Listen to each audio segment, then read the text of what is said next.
Cold Case, an Angelica Dale Mystery by P.K. Armstrong. Chapter 17. By the time I made it back to the house, I had a clear, solid plan of attack.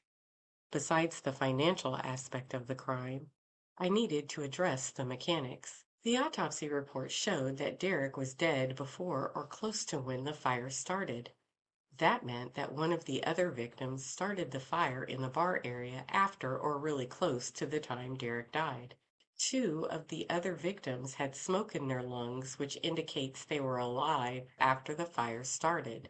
I had to begin somewhere, so I speculated the individual whom he could get to help would be Sasha, his love interest. I arrived back at the Rolands, admittedly a little tired, and immediately secreted myself in the alcove. Not knowing what she needed to see, I gathered all the records in my bag for my morning appointment with the accountant, and then turned my attention to proving or disproving my theory. I began with the background on Sasha, who at first I assumed had no family due to the lack of personal pictures, but I soon discovered my mistake.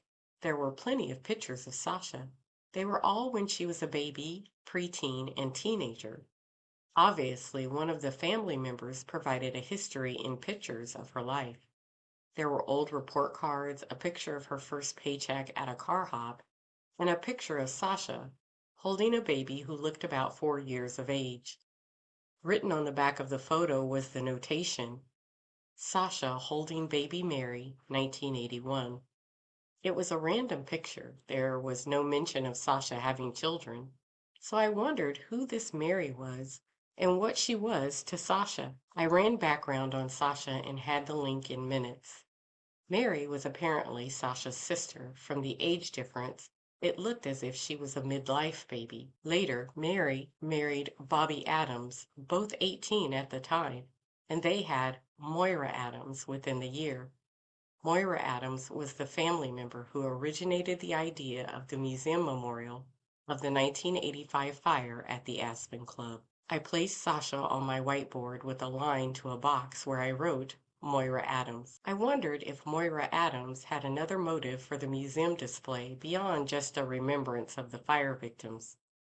It was a question I planned on asking her.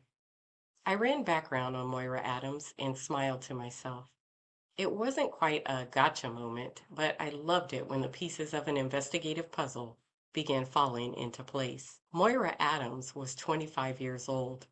She graduated from a state college with a degree in biology. She worked at a branch of a biotech company, Orion, that had recently built facilities just outside of Osgood. She was unmarried and had no children. It seemed that her mother, Mary, Sasha's sister, was still living.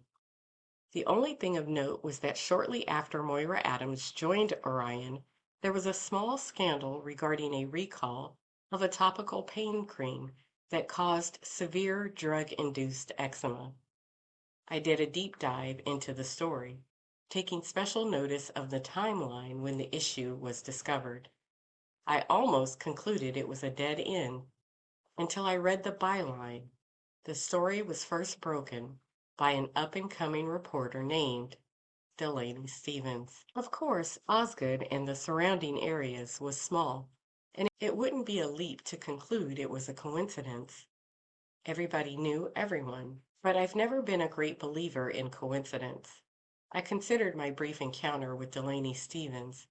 When I asked him where he got the idea to pursue the Aspen Club story, he shrugged it off. What if his tip was from Moira Adams? They were about the same age. They may know each other. What if Moira reached out to a reporter she knew and suggested he look into the Aspen Club fire? But why? What did she have to gain opening up old wounds? I had a snack lunch earlier with tea, but I had lost track of time and didn't realize until my stomach started growling at the smell of dinner. I looked up and realized the time. Slowly, the sounds coming from the kitchen, voices of Sandy and Chuck catching up with their sons and their day, filtered through the door. I thought how like the Rolands to give me my space.